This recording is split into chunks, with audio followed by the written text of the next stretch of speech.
without any further ado, I would like to present to you guys Mr. Mike McCloskey. Mike McCloskey actually has a bachelor's degree in psychology from Mansfield University in Pennsylvania. Okay. He also has a master's in education from the University of Delaware.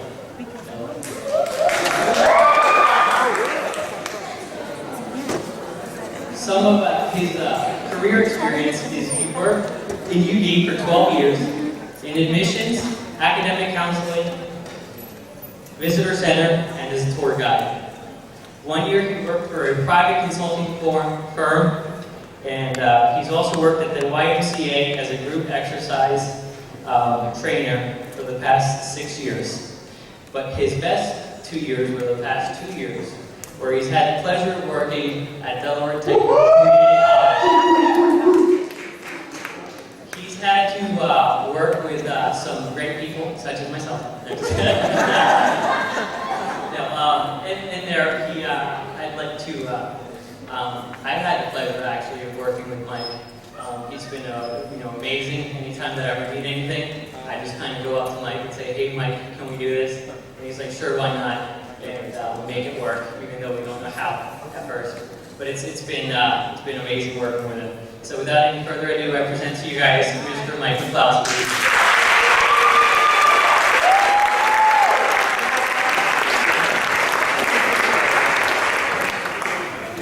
Good morning, BTK. There's some Mansfield Mounties in the room? Yeah! Yeah? Awesome. Awesome. There's always a few of us out there. Casey, so I'm going to put your notepad down. So, how are we doing this morning? Feeling pretty good? Yeah! I heard some of you were up late. I think I heard some of you out on Roman Boulevard around midnight, 1 o'clock. Yeah. Thank you for being awake. It's okay, judgment our side, judgment.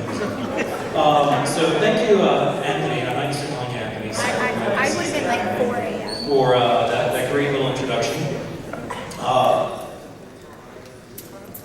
couple things we're going to work on today. So first, a little lesson on what introduction is. So we're going to be doing a little bit of definition stuff today. So formal personal presentation of one person to another or a group, such as yourself. Some things that we'll be taking care of today. We're going to learn a little bit about how you sell yourself.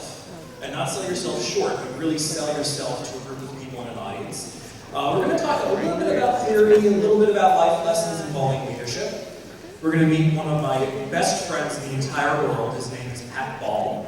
So get ready. I hope you're as excited about meeting Pat Ball as I am to introduce you to Pat Ball. We're going to do a little exercise on C-squared, changes and challenges. And then we're going to identify some next steps as we build this quest that I'm hoping we can go on today as we build a new frontier for your potential in leadership. So a little bit about me, just so you know why I'm up here and what I'm doing today, kind of continue with Anthony's presentation. First of all, most important to me, I'm an avid Pez collector.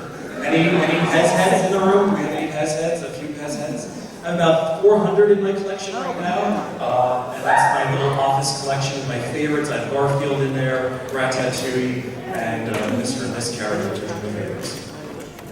I'm a bow tie guy. I believe God had asked me earlier, is that a clip-on? No. Clip-ons are not allowed to be worn as bow ties. So if any of you out there are wearing bow ties that are clip-on, Google how to bow tie, and go for it and learn to tie your own. It's fantastic. As Anthony mentioned, I'm a little bit of a fitness fanatic, so I've been working out for about 6-7 years. Teach part-time at the Y. I enjoy it. It's been a lifestyle change for me many years ago, and you'll see a picture coming up of how I used to be. That's my boy. It's my 13-year-old schnauzer named Seth. My wife and I rescued him about 3 years ago. He's 13. I got a text message from him last night saying, "Dude, come home, I miss you." No, I haven't seen him in a couple days. My wife and I go way back. It's a terrible picture. good picture of her, not so good of me. So Angie and I have been together now about 21 years.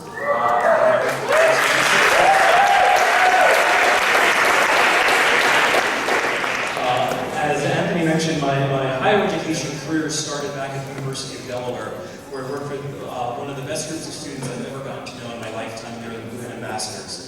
They were the campus tour guides at the University of Delaware, and I'm going to share a little bit about my story with the BHAs and some lessons that I learned very early on in my career with them involving leadership. And that all kind of brought me to Delaware Technical Community College. Again, I've been working at Del Tech for about 2 years this coming year. Anthony and I, as we were chatting outside, he's one of the first students that came to my office saying, hey, how do I do something that involves student life? And my lessons that I learned with Anthony as I shared with him outdoors were fake it till you make it. So when I say sure we can do it, we almost always find a way to do it without breaking too many rules. Not too many. I've only been in trouble a few times.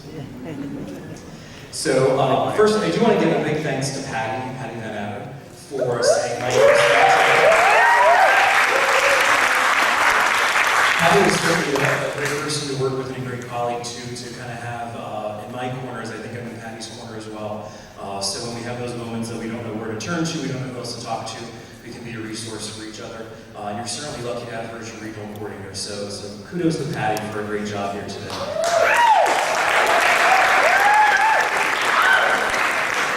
When Patty sent me your honors and action guide, and I was looking at all the different options there, 9 different categories of kind of research you can choose from, I was really trying to think about how to tie this into leadership and how does science have to do anything with leadership.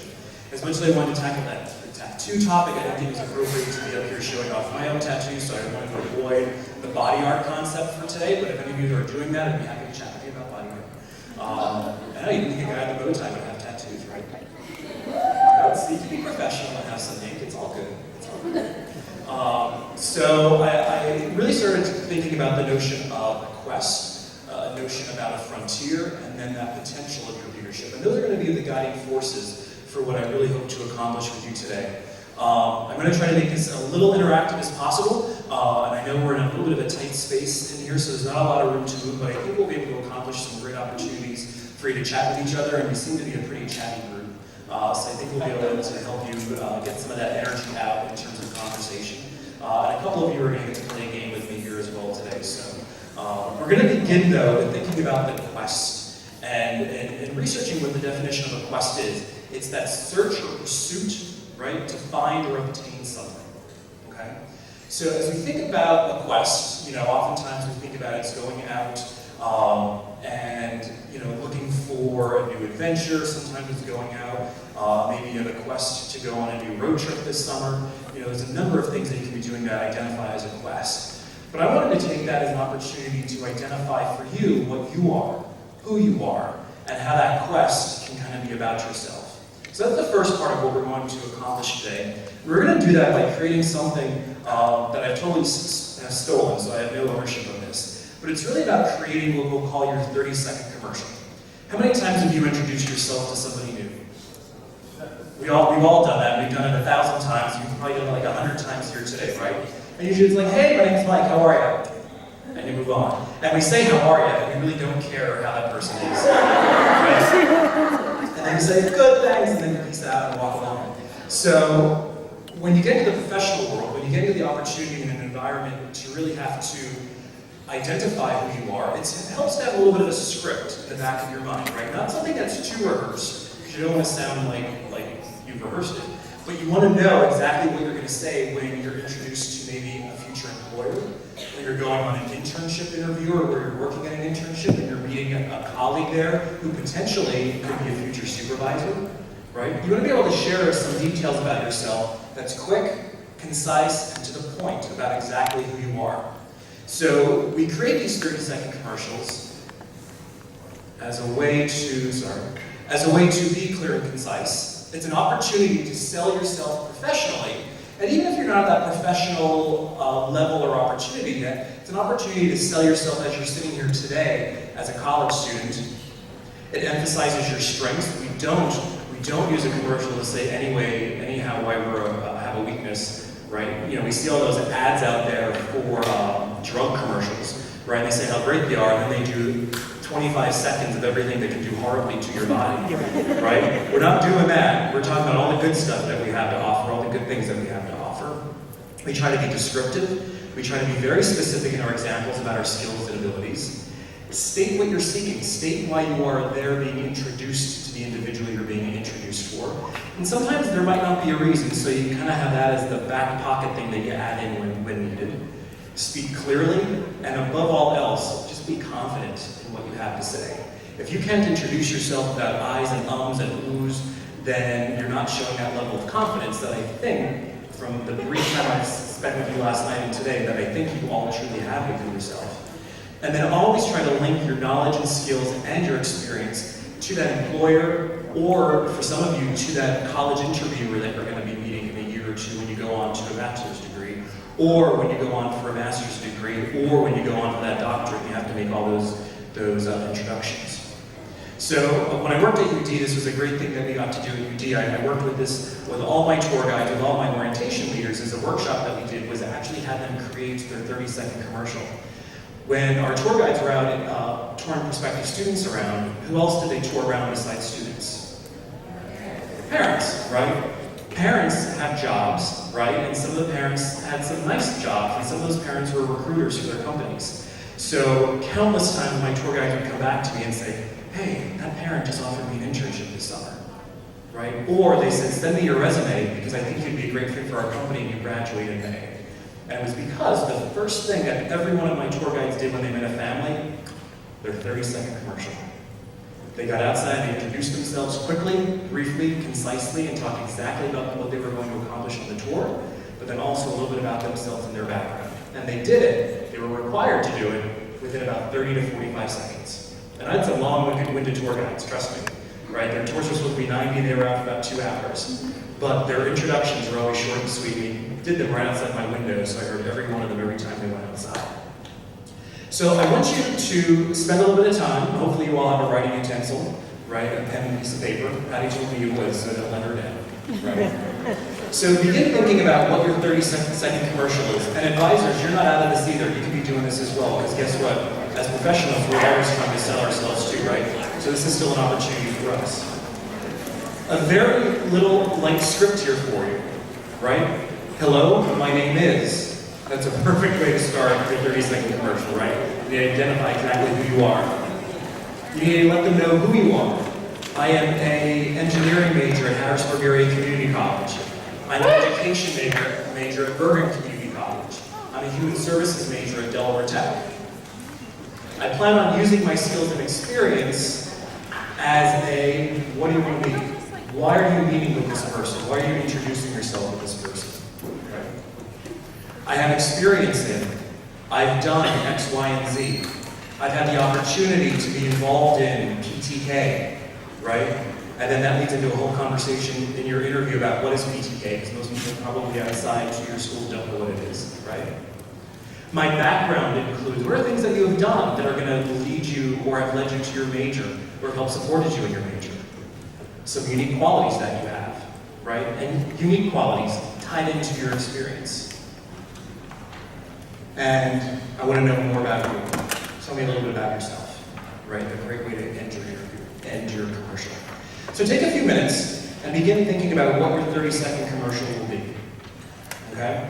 And then find a neighbor, find a partner, find a dyad, triad, a quad of you, it doesn't matter, 4 of you. And I want you to share that 30-second commercial with folks around you. I want you to be chatting, but I want you to be specific about this, not about what you're doing at 5 o'clock this morning, but really about focusing on what your 30-second commercial is. So begin thinking about that. The first part of this should be mostly a silent experience. And then when you have your person next to you ready, you can begin sharing some of those commercials with each other. Sound good? Any questions? Can I zoom in a little bit? That's a good question.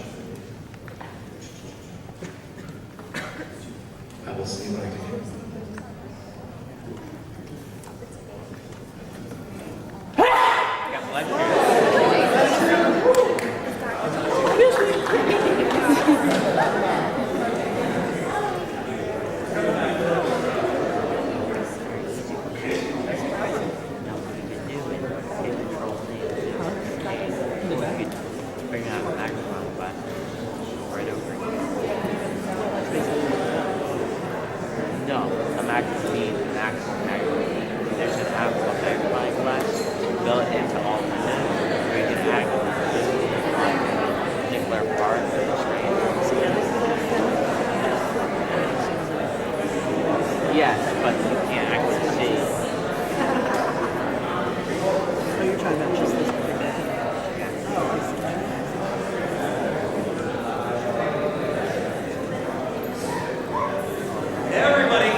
And also, don't feel like you have to use this word for word. Should you say with extensive experience in something?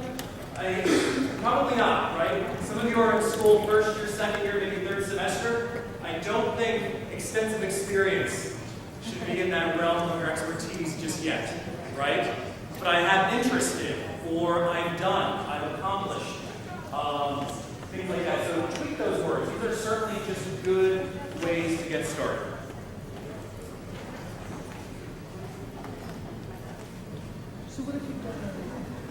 If you've done everything, then you have a long list to write, right? But then you need to squish it down to what's most important. If you've done everything in the world that you can ever do in life, right? How do you put that into 30 seconds? It can be done. You have to highlight what is most important to you, and ultimately, what's most important to the people that you're introducing yourself to. There's a way to find out what's most important.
So whenever we have people up on stage presenting, we're always nice and quiet and paying attention, right? Yes, and then we'll have the opportunity to share some feedback to each of our folks that are presenting now. He's a big plaque on the back. Hello, everyone.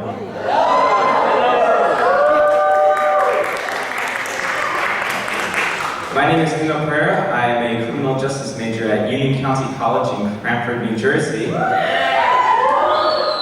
I plan to work at a police department where I can use my knowledge of 1 year of education so far to better enhance my analytical skills, my observational skills, and just my overall willingness to help others. And from there on, I'm just going to keep on working and hopefully get a better position in life. And I'm very interested to learn more.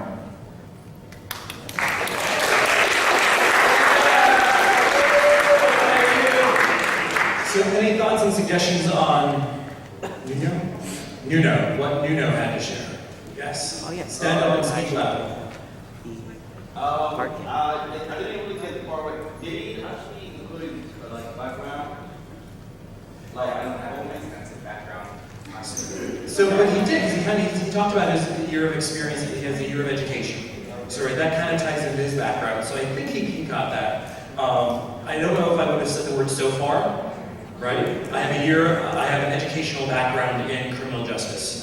They don't need to know it's only been for a year, right? But he did get the background. But that was a good kind of way to try to identify how to make that better. Yeah. What else?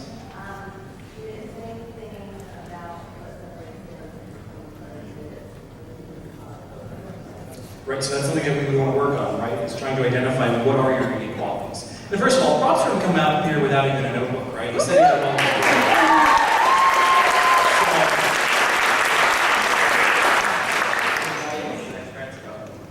When it came to my politics, I tried to hit on my observational skills because when it comes to police work, observation skills and analytical skills are very important, especially when you're trying to find a criminal where you have to pick up on patterns.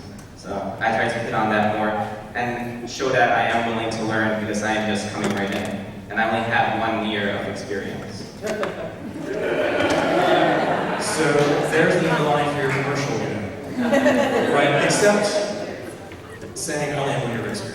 Just leave that part off. But to say that I like to use my observational and organizational skills to better enhance the police department, to be a better detective, to be a better cop, whatever it might be. There's how you have it. So another round of applause for him.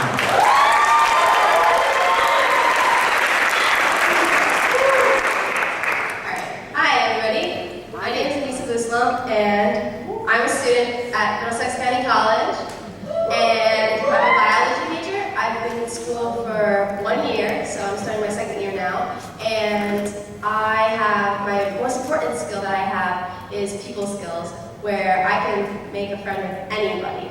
So that comes in advantage when I meet people, because I'm a student orientation leader at Middlesex, and when I meet people, I network, just like we were talking about yesterday. So that's a big thing that I can do. So that's a plus.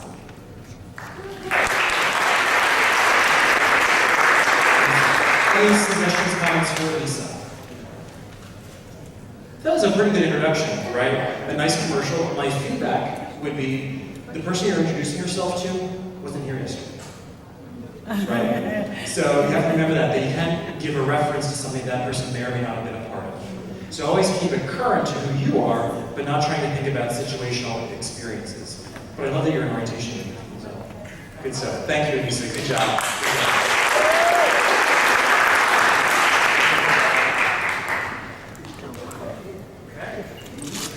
Hello, my name is Wally Foreman. I came to Atlantic Cape Community College in the fall, and for the first time in 35 years, started to do something for me.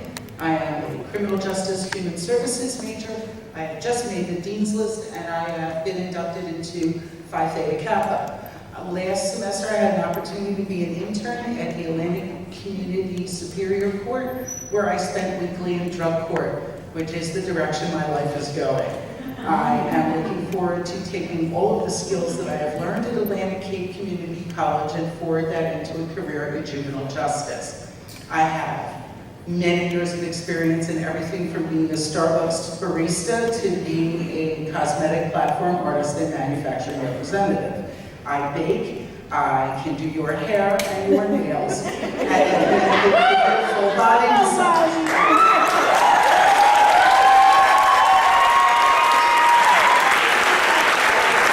Eventually, I'd like to grow up.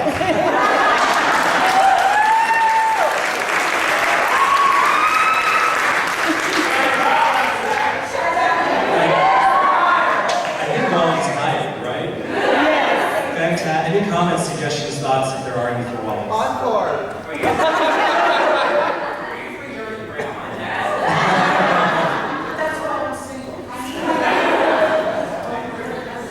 Seriously, Wally, I think that was fantastic. Yeah, that was really good. Please, thank you.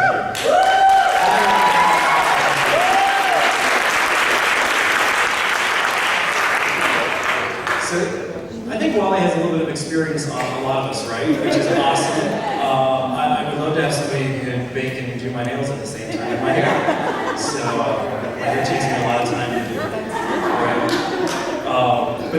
But that's a great example. And she asked me a question when I was walking around. She says, "How do you do this when you've done it all?" And I think she's done it all, right? But her commercial was clearly less than 30 seconds.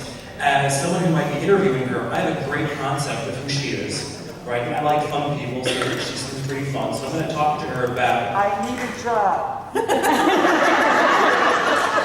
I have none to give. But she's going to have an awesome interview based upon that experience, right? Based upon how she very quickly, concisely, and directly said who she was, who she is, and who she's going to be, right? So when you do this commercial now, and you've all done this commercial currently for who you are today, as you begin to think about who you are and who you hope to become, you do have the experience to really think about where you go next. And if we have time, what is going on? If we have time, you very well. I'm zoomed in hardcore.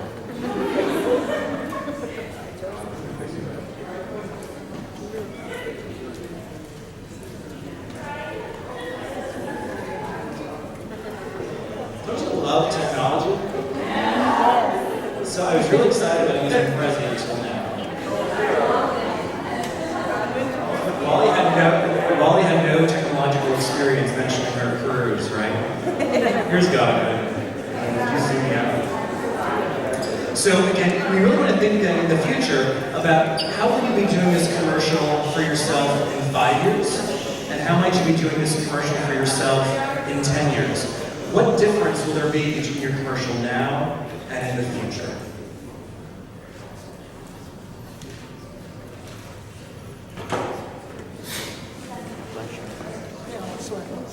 You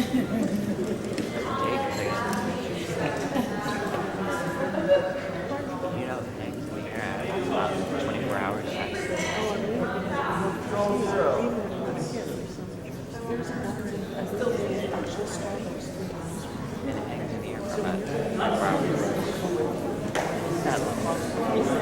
With all these sneezing,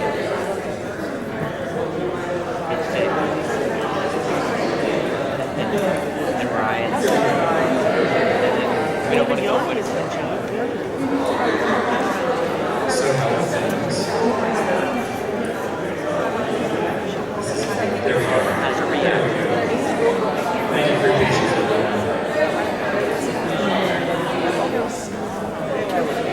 There we go.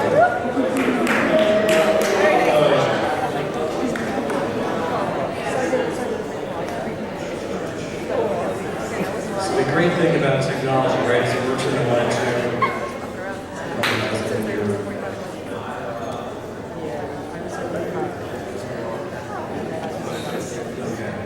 So the next part of our quest is really to begin talking about leadership, right? And what leadership is.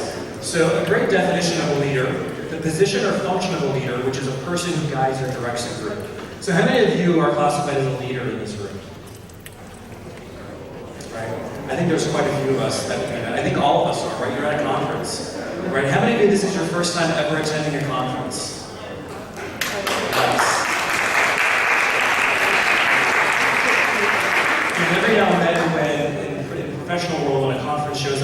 things that happen for me is one, I get really stoked about getting out of the office. And two, I get really nervous about coming back. So conferences have pluses and minuses. I was actually just at this one a conference this past week where I got to learn about development opportunities and fundraising and things like that for a nonprofit that I volunteer with. And I was really excited to go. And then I kept checking email from work. And I got freaked out. I had to turn off my phone because I couldn't deal with what was going on in the office. And David Lasker, my buddy, probably knows how I feel about that. Right? So a couple of things when we think about leaders, there's a lot of different types of leaders, right? We could look at leaders that are sports figures. Pat Summitt, a great coach in our lifetime, right? Thumbs up for Pat. We look at the late great Nelson Mandela, right?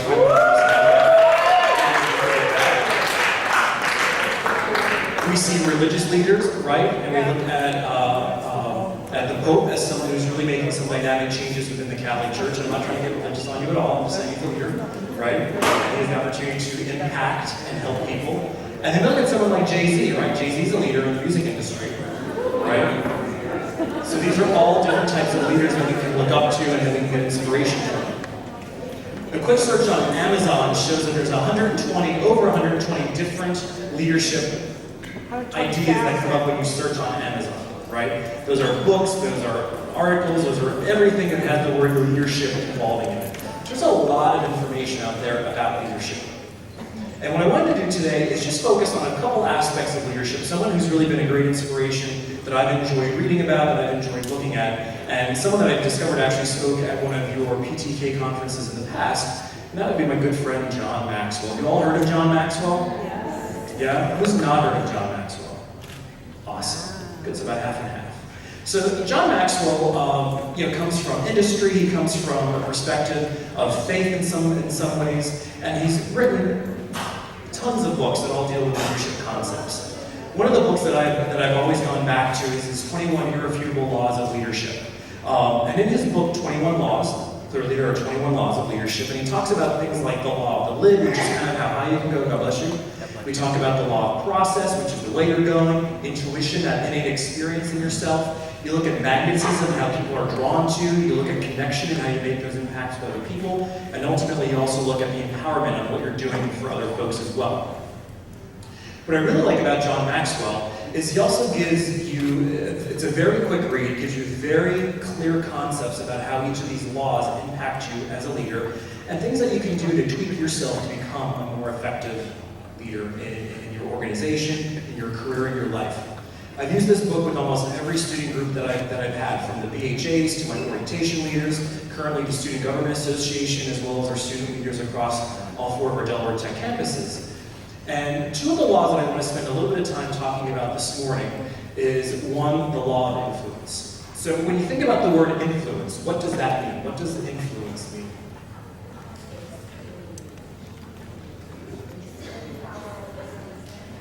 Power over someone's thinking. Well, that's intense. The pull that you have in the network, okay? Impact on someone. Ability to change.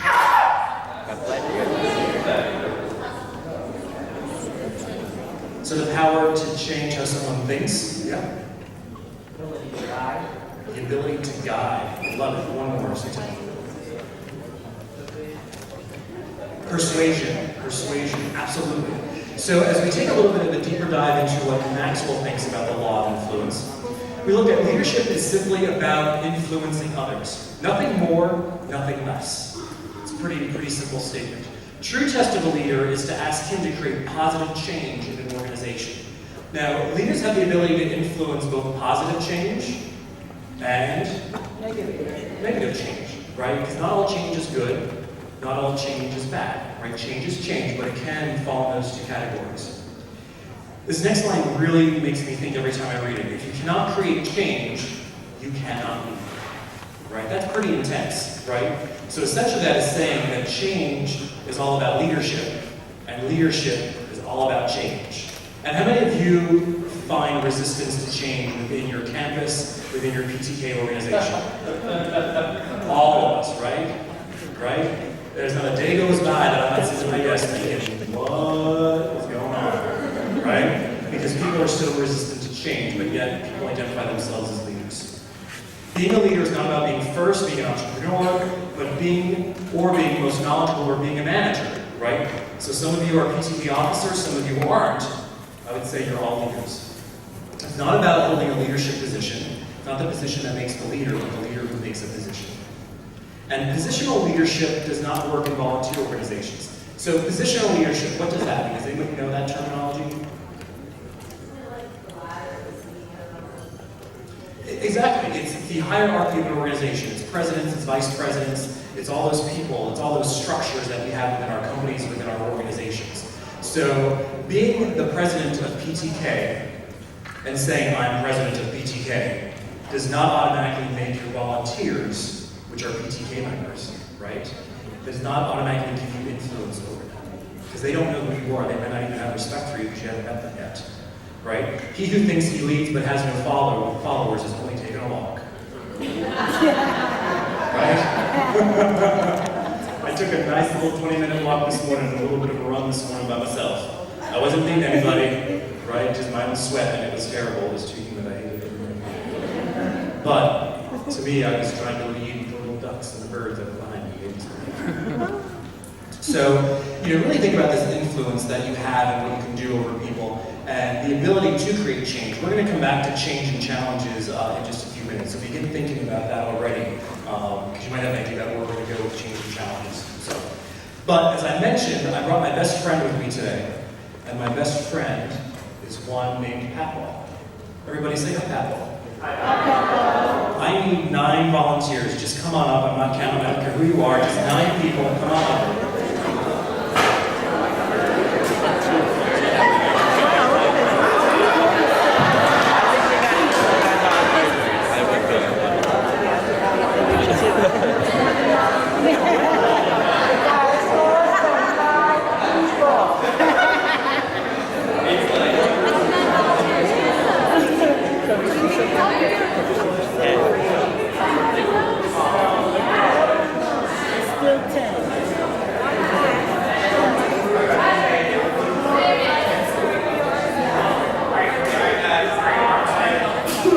God bless you. Today we're going to play a little game called We're going to play a little game called Patball. Patball has some very, very, very, very simple rules in life. Number 1, Patball must always be moving. Number 2, it's a ball that gets patted. Right? It's not dodgeball, it's not volleyball, it's not basketball, it's not football, it's not hacky-sack. It's Patball. There are a couple simple other rules in Patball. Must always be moving, must be padded, and there is no term of apology. No, oops, my bad, sorry, didn't mean to drop it, hit you, wow, I'm really horrible at this. Okay? So no term of apology.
I'm all out of paddle.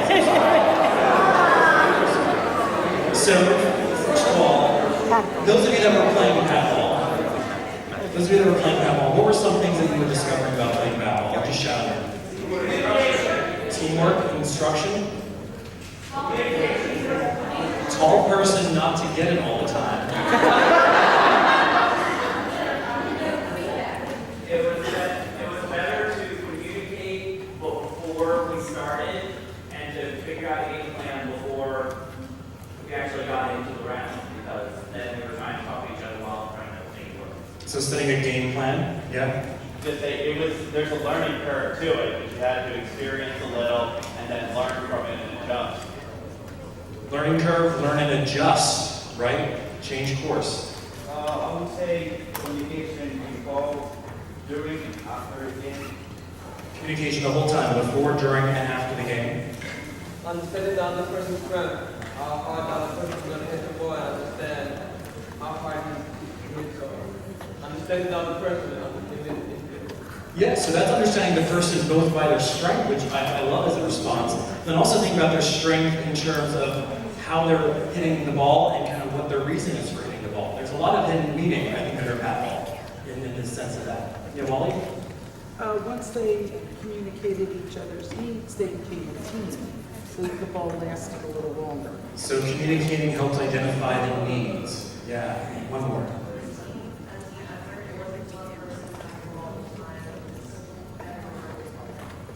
Total team effort. So lessons that I've identified from paddle. I've been playing paddle for 14 years. That's why he's my best friend. The paddle I brought today is not my original paddle. I still have the original paddle. He's packed up in the box in a safe and secure location. But things that inevitably always happen whenever I play paddle for the first time, is one, someone will always say, let's pat it around the circle. That never works. And I love that it never works. Because we usually get about halfway through, not even halfway through, and it completely goes to chaos, right? Because the circles are usually too small, okay? Now I play this with 10 of us. I've played paddle with up to 20 people on a much bigger space. The screen kind of inhibited us a little bit today. But playing this in a bigger space, the second thing that usually happens then when somebody then we're not able to pat it around the circle, is some person will say, let me get in the middle. And that person becomes the person who's helping it not to hit the ground in the middle for the person who doesn't have the strength or the ability to pat it far enough across the circle, right? So that happens. What's the other hidden meaning behind paddle? Anybody can kind of pick up on that? It's one of the rules that I gave you.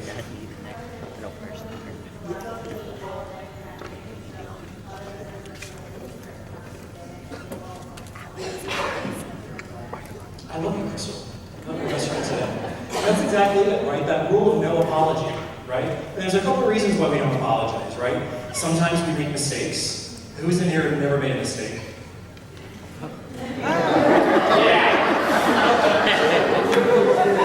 thought so, right? I make mistakes every day of my life. Some of them I'll freely own up to and say, I'm sorry, my bad, oops, didn't mean to. But this is a game of paddle. Why do we need to apologize for a game of paddle, right? So it allows us to create that confidence in ourselves to make a mistake, to own the mistake, and just move on, right? So sometimes in your organizations with PTK, as officers, as members, you've made a mistake, right? You've shown up late for an event. You volunteered and then texted 5 minutes beforehand saying, oh, I'm sorry, I have a test today. Right? We've all done those things. And this gives us the ability to maybe take a little bit more confidence in ourselves. And maybe to think ahead, right? We talked about planning and communicating with our teams. So if you know you have a test, 5 minutes beforehand you didn't know you just had a test, right? Own up to it the day before and say, you know what, I'm really sorry, I had this test, I thought I was going to be more prepared. There is no way I'm going to be able to make it there tomorrow. I'd rather know the day before than 5 minutes in advance when one of my students might not be there. And I think your fellow team members, your fellow PTK officers would appreciate that respect as well. So the other part of this, and why it ties into the law of influence, right, is everybody in that circle of Pat Ball had influence over the success of Pat Ball. But the one thing, and maybe if we played a little bit longer this would have happened, is inevitably if somebody starts counting. That's one of the first things that comes up when I set a number rule is, okay, 1, 2, 3. That time might happen here, and again, I think if we had more time, another round or two, it certainly would have happened. But props to you guys for getting above 15 on one of the first or second tries after I gave the number count. So thank you, all you Pat Ball enthusiasts. Pat Ball, by the way, is a taped ball of masking tape and toilet paper. So I use all the toilet paper in my room, Patty. I'm sorry, not for other reasons.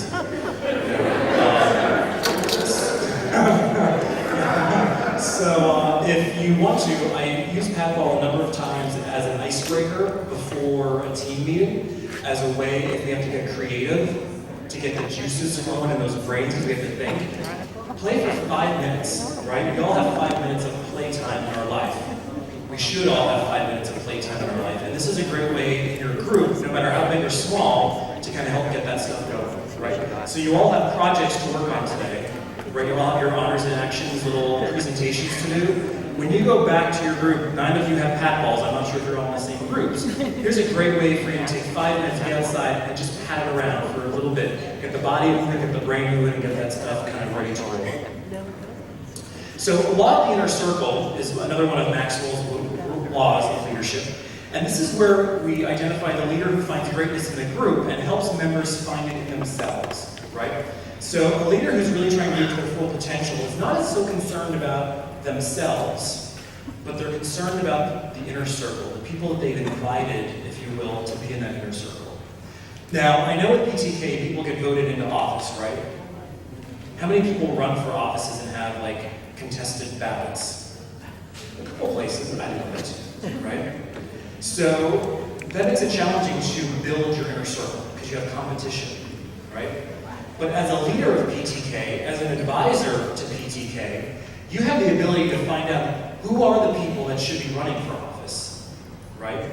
To talk to them, to support them, to build them up, so they could be a part of that inner circle, and that makes it a stronger team. And these are one of the lessons that I learned very early on in my career at the University of Delaware when I worked with the BHAs and Delaware World 101. That was the name of our orientation program back in the day. So when I first joined the University of Delaware, I was fresh out of college. I graduated in December, and I got my job at UD 2 days before Christmas, and I started on January 8th. So I had like no downtime, which was great, because I really didn't want to move back home with my parents. So I got to the University of Delaware, I walked in, had a couple days of orientation, and then I met my BHA coordinators. I had 4 coordinators that year. And I realized very early on how old they were. The oldest coordinator, his name was Troy, was 22. As the coordinator of the BHA program, the professional, I was 22, right? I could never let them know how old I was. I just said, oh yeah, I graduated not too long ago. Because I really didn't want them to think that I was their buddy versus being their supervisor. So it was a really fine line that I had to walk. So that year, Troy and Roscoe and John graduated. 3 great guys, all engineering majors. They were fantastic. And that left me with another person who I'll call Rebecca, because that was her real name. So Rebecca was there, and I didn't read Maxwell yet, so I didn't get this concept of the inner circle. So we went through the process of hiring new coordinators, and Rebecca just assumed she was coming back, so I assumed Rebecca was coming back, and she's going to be the senior coordinator. And then that was the year and the last year almost, that I hired about 4 people as coordinators. 4 is even numbers. 4 even numbers, that's a gang to me. I don't like gangs, right? So I've always worked with odd numbers, which is why I had 9 people come up on stage. Okay. So I had 4 coordinators. It was also the last time, and I am in no way trying to be sexist or gender biased, but it's also the last time I'll ever have a team of all one gender. So I'll say, in this case, it was all women. I'll doesn't work. It's not a good situation for a variety of reasons. So that year I worked with Rebecca, I worked with Keely, I worked with Abby, and Regina. Of those 4, 2 of them are now working in higher education, so I'm very proud of both of them, right? So I went through the whole year, we had ups and downs, we had issues. At the end of the year, I thought it'd be really nice of me to take Rebecca out to lunch. It was her graduation, she's graduating, so I took her to a place on Main Street called Cafe Gelato. It was kind of a fancy food place, but cheap for lunch, so I could afford it, I was poor. And Rebecca and I went out and had a lovely lunch. And we didn't really talk too much about BHA stuff. We wanted to enjoy lunch. And I knew there were some challenges, you know, so I really respected Rebecca at the time to want to get her feedback, to figure out, you know, what could I do in the future as we were planning for the next round of students. So we were done. I said, so Rebecca, I said, you know, as we were having lunch, I said, what can you share with me to help me be better for the BHAs? I said, you know, any thoughts, suggestions, ideas, jokes, funny stories. So she looked at me, and she was hardcore serious. And she said, you know, Mike, you were the single worst thing that ever happened in the BHA program. So I usually don't have poker face, but I hope I do, because I think my eyes are like bugging out of my head, and my stomach like dropped, because here I was thinking, things were great, right? And I loved what happened that year. So she then proceeded to rattle off to me every single thing, every single mistake that I had made, and the bad choices that I'd done, and how by myself, was going to make the BHA organization a terrible place that students would never want to join. I said, okay. I said, I'll accept that, Rebecca. And I quickly then took my gift card that I was going to give her and put it back. Like, you got lunch out of me, I'm not giving you a gift. So I let Rebecca go on her way. I went to my office, I shut the door, I had a moment to myself. And then I said, okay, this is an opportunity. I have to figure out, why did Rebecca feel that way? Why did I, Mike, leave such a sour taste in Rebecca's mouth? And as I reflected on that, I reflected on some challenges we faced that year, some learning curves. Here was the new guy that wanted to create change, and Rebecca was obviously my challenge, among other things. So that's about the time I picked up Maxwell, and I read about the thought of the inner circle. And that's when I realized that it couldn't be about Mike. And here I was only now like 23, 24, still pretty young, working professionally. So it couldn't be about Mike, it had to be about the team of the students that were guiding the BHA organization. So we moved on and we hired new coordinators. Regina came back. Regina, who I love and adore, she's an orientation director up in New York. We hired Jamie, we hired Brian Patterson, and we hired Dana Ungebuehler. Dana Ungebuehler was a chemical engineering major. The 4 of them, and I hired 4, I counted myself as the 5th, so I was okay with that odd number, right? The 4 of them truly became the mark of what teamwork and leadership is about. Instead of me saying, this is what we're going to do, I began asking them questions. How should we do this? How does this function? Or why do we do it this way? I began thinking to them as the guiding force of how we make orientation better, or how we make our tours better, how we train our tour guides better. How many of you do a training for your officers when they join UTK? Right? Right? So we bring people into roles without ever giving them an understanding about what it's supposed to be. Right? When I started my job at Delaware Tech, I think the first day I was doing academic advising on a curriculum, I had no idea what it even meant. Like pre-tech courses, what are those? Test scores, what was that? So I was getting trained, but it was a little bit baptism by fire. And that's probably what we do with a lot of our officers, right? We think we have the best, and we just put them around and say, okay, go do this honors and action project, right? Go do college fish, whatever that is. And just give us 5-star ratings and do good. Okay, peace out. And we might do that as advisors, and we might even do that as fellow officers. Okay? So I carried that lesson of hiring an inner circle that I could trust and support. And fortunately, when it came to hiring BHA coordinators, it wasn't an election process, thankfully. Students had to apply, they had to be interviewed, and the other coordinators were on that selection committee, so it wasn't a choice of Mike's, it was a choice of everybody better. So that helped us create that inner circle as a tight group, and they became, in most cases, truly best friends, right? At the end of the year, they were crying, I was crying, we had a great time, had them over for dinner, they all got gift cards from me after that. Rebecca did not. think back to Troy, Roscoe, and John, I still talk to them, right? Every now and then casually through LinkedIn and Facebook. Of course, not all the time. I still have conversations with Regina and almost every single coordinator that I have for the next 6 years. There's one, I couldn't tell you what Rebecca's doing. And to be honest, I made a choice. I don't need to know what Rebecca's doing, right? I hope she's well in life, that's all I can say. And good for her. But she made it clear to me how she felt being part of my inner circle. And I decided I don't need to be a part of her future inner circle.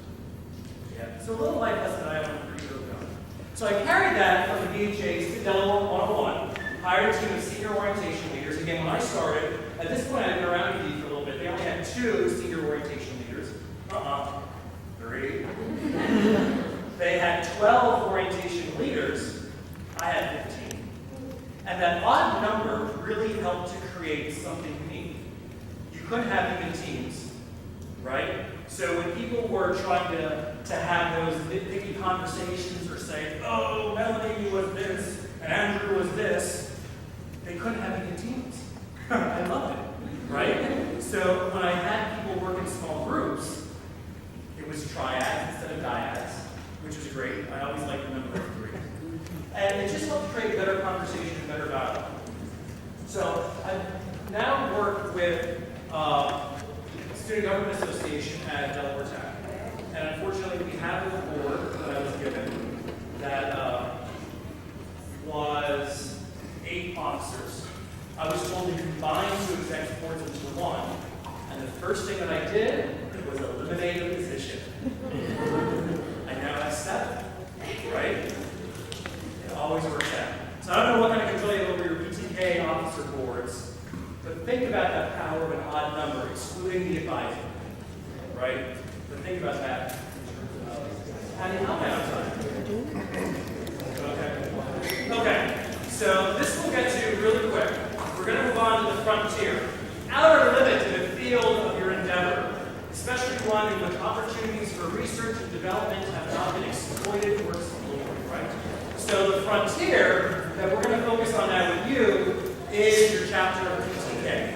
That is your new frontier as you leave here and work on those honors and action projects. So I already talked about a little bit about that law of influences, challenges, and changes. So sit there for a minute and think about you as a leader. What's one thing, I can probably think of 10 things I want to change about where I am, but what's one thing that you want to change right now about your PTK chapter? And you can write it down. I'm a visual person, I like to write things down. You can share it with me real quickly. But think about one thing that you want to change. Anything that you want to change about it.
Pretty similar.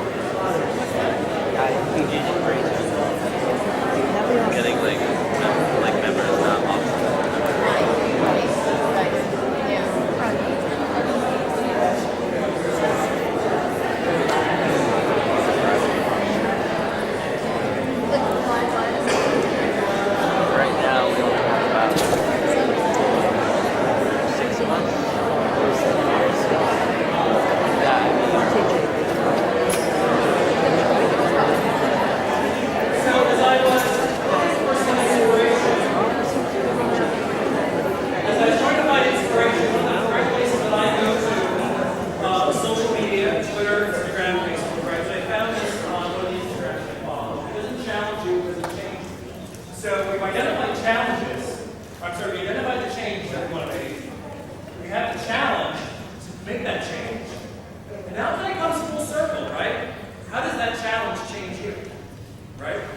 But her being the challenge changed me.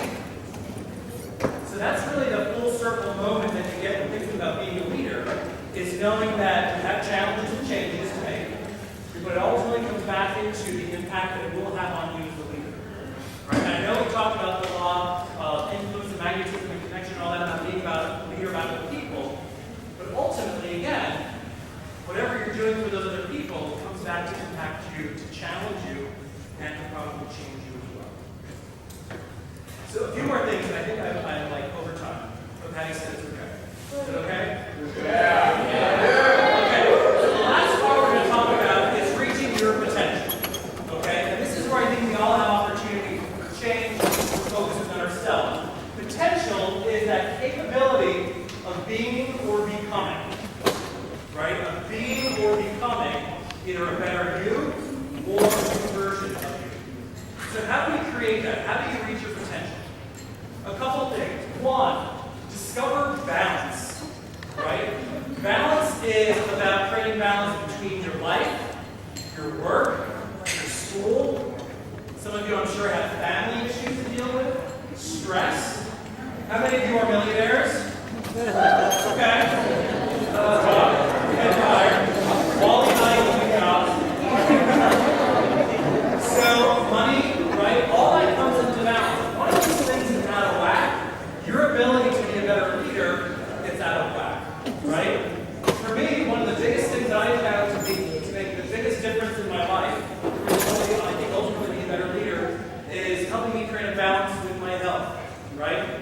Several years ago, when I was on the borderline high blood pressure, I was borderline diabetic. My pants were much larger than what they are, and I couldn't walk a mile, let alone run a mile, right? And I'm not joking. Like, I'm truly not joking. This is about 5 or 6 years ago. 3 months ago, I ran a half marathon, right?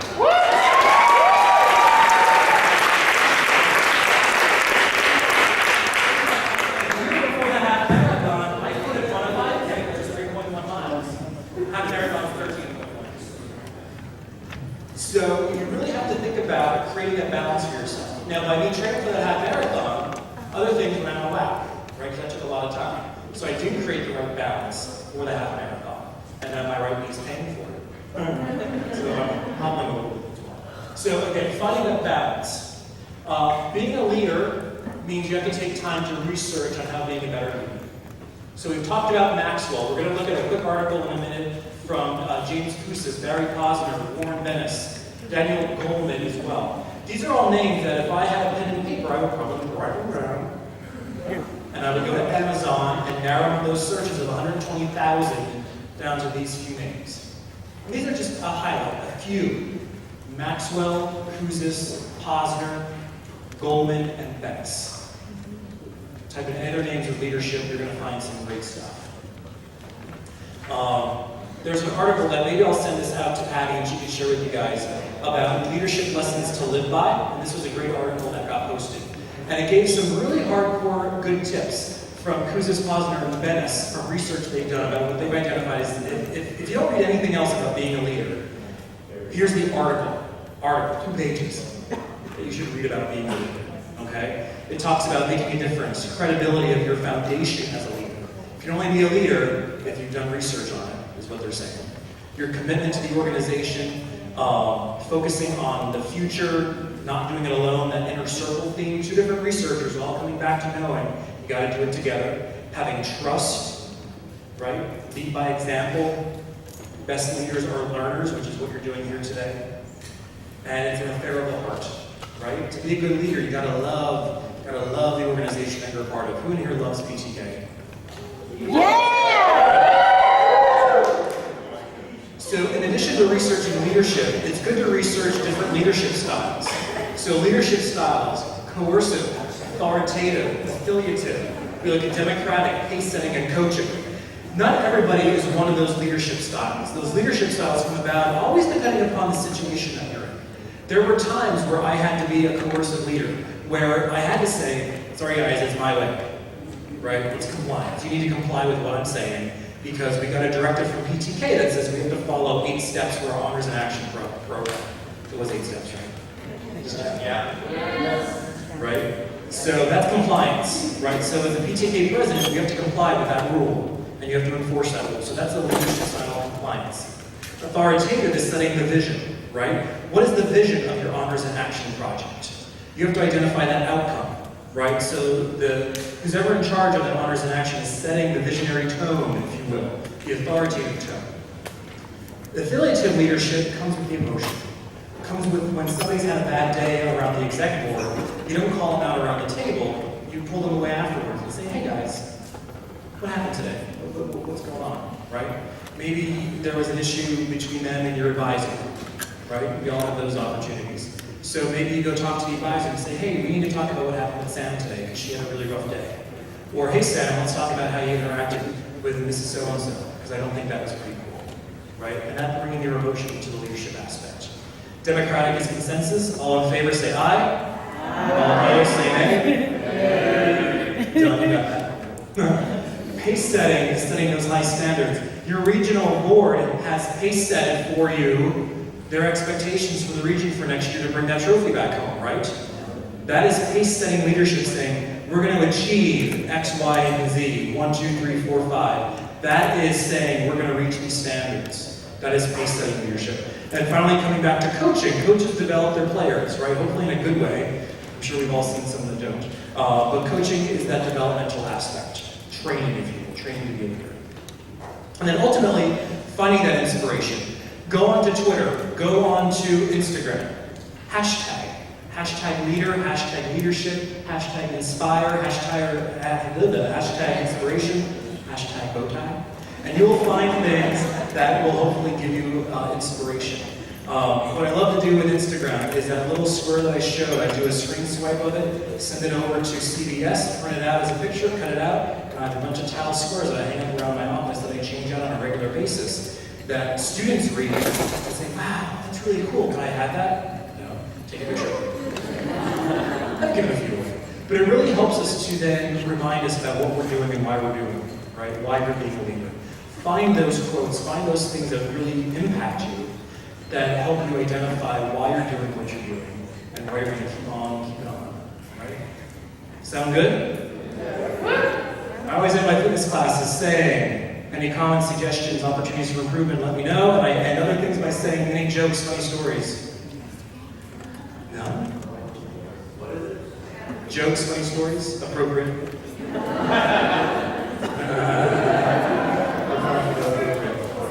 What's that? Inspirational stories, love it. Share it with your little chapter meeting after playing around the bat ball. How's that? You have a bat ball, right?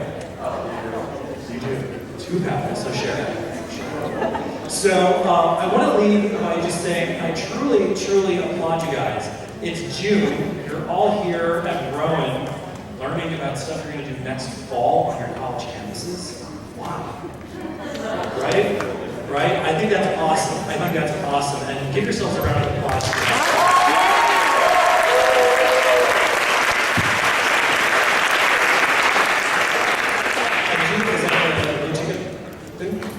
So I do have one prize to give away. I'm giving away 9 hat balls. I have one more prize to give away. It's a copy of John Maxwell's book. Do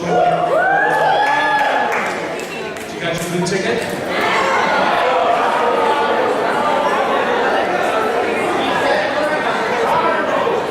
And the winner is... The winner is number 263. 2. Half the room's gone. 8. Down to potential 10 winners. 5. Go get it! Go get it!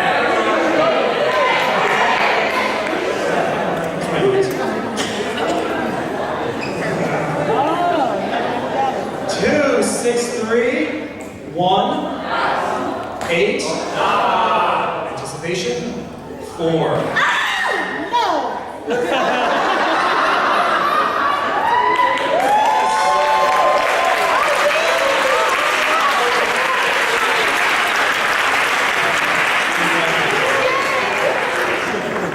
So again, I thank you for letting me spend some time with you. I'm sorry I made you go long. You're a great group. I look forward to seeing what Delaware brings back right? Maybe some good things happen for yourself. So again, be well, thank you, and have a great rest of your day.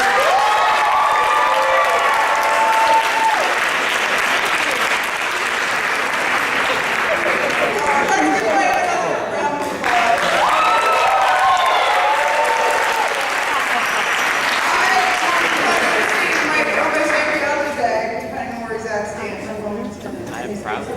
I found it on the ground. We should bring him back maybe in the future.